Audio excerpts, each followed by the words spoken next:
மகாராஷ்டிர துணை முதல்வர் அஜய் பவார் 66 வயசு 2026 ஜனவரி 28 தேதி காலை 8:45 மணி வாக்குல பாராமதி விமான நிலையம் பக்கத்துல நடந்த ஒரு விமான விபத்துல உயிரிழந்துட்டார். பதிவு எண் கொண்ட பம்பார்டியர் லியர்ஜெட் 45XR வகை சார்ட்டர் விமானம் மும்பையில இருந்து பாராமதிக்கு போக்கிட்டு இருந்துச்சு. அப்போ அவசரமா தரையிறங்க முயற்சி பண்ணும்போது தீப்பிடிச்சு பயங்கரமா மோதி விபத்துக்குள்ளானது. இதுல விமானத்துல இருந்த 5 பேருமே உயிரிழந்துட்டாங்க.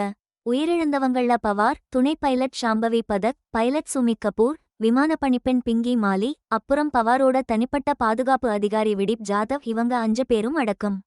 இந்த விபத்து பவாரோட அரசியல் கோட்டைன்னு சொல்ற புனே மாவட்டத்துல இருக்கிற பாராமதி விமான நிலைய ஓடுபாதை தொடங்குற இடத்துக்கிட்ட நடந்துச்சு. சிவில் விமான போக்குவரத்து இயக்குநரகம் DGCA அப்புறம் விமான விபத்து புலனாய்வு பணியகம் இந்த விபத்துக்கான காரணம் என்னன்னு விசாரணையை ஆரம்பிச்சிருக்காங்க. ஓடுபாதையில தீப்பிடிச்சதா வந்த தகவல்கள் பத்தியும் விசாரிச்சுட்டு இருக்காங்க. இந்த கோர விபத்து மகாராஷ்டிர அரசியல்ல ஒரு பெரிய அதிர்வலையை ஏற்படுத்தியிருக்கு.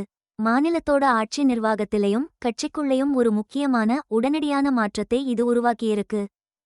People often ask how this channel puts out content like this so consistently. And honestly, I'm not doing the heavy lifting manually. I'm using Helios. It's the AI engine we built to handle the impossible parts of creation. It is literally the power behind what you just watched. If you want that kind of speed and quality at your fingertips, don't just watch AI build the future. Start building it yourself. Helios is finally open to the public. Check the link in the description and go bring the heat. Ajay Pawar Maharashtra அரசியல்ல ஒரு முக்கியமான தலைவரா இருந்தார். அவர் துணை முதலமைச்சராவும் nationalist Congress கட்சியோட NCP ஒரு பிரிவுக்கு தலைவராவும் செயல்பட்டு வந்தாரு. இந்த நிலைமையை இந்திய தேர்தல் ஆணையம் கடந்த பிப்ரவரி 2024 லதான் அதிகாரப்பூர்வமா அங்கீகரிச்சது. முதலமைச்சர் தேவேந்திர பட்னாவிஸ் அஜய் பவாரோட மறைவுக்கு ஆழ்ந்த இரங்கல் தெரிவிச்சார். அவர் பேசும்போது பவார் மாதிரி ஒரு தலைவரை இழந்தது முன்னெப்போதும் இல்லாத இழப்பு நும் இது ஒரு மீள முடியாத வெற்றிடத்தை ஏற்படுத்தும்னும் வருத்தத்தோடு சொன்னாரு. சிவசேனா உத்தவ் தாக்கரே பிரிவு MP சஞ்சய் ராவத் ஜனவரி 28ஆம் தேதியை மகாராஷ்டிராவோட அரசியல் மற்றும் சமூக வாழ்க்கையில ஒரு இருண்ட நாள் வர்ணிச்சு பேசினாரு. இந்த துயர சம்பவத்தை தொடர்ந்து மகாராஷ்டிரா அரசு ஜனவரி 28ஆம் தேதிக்கு அரசு விடுமுறையை அறிவிச்சது. அதோட 3 நாள் துக்கம் அனுசரிக்கும் காலத்தையும் அறிவிச்சிருக்காங்க. இந்த காலத்துல கொடிகள் அரைக்கம்பத்துல பறக்கவிடப்படும்னு சொல்லியிருக்காங்க. ஜனவரி 28ஆம் தேதி அரசு அலுவலகங்கள் மூடியிருந்தன. ஜனவரி 30 வரைக்கும் மூடியே இருக்கும். பள்ளிகளும் கல்லூரிகளும் கூட ஜனவரி 30 வரைக்கும் மூடப்பட்டிருக்கும். அஜய் பவாரோட உடல் ஜனவரி 28ஆம் தேதி பொதுமக்கள் அஞ்சலிக்காக வைக்கப்பட்டுச்சு.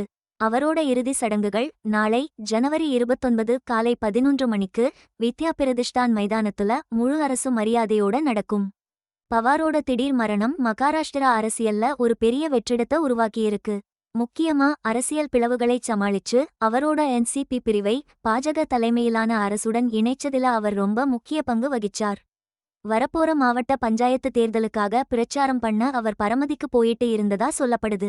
இது அவரோட இழப்பு அரசியல்ல உடனடியா என்ன மாதிரியான பாதிப்புகளை ஏற்படுத்தும்னு தெளிவா காட்டுது. இந்த சம்பவம் NPயோட அடுத்த தலைமை யார்ங்கிற கேள்வியை எழுப்பியிருக்கு.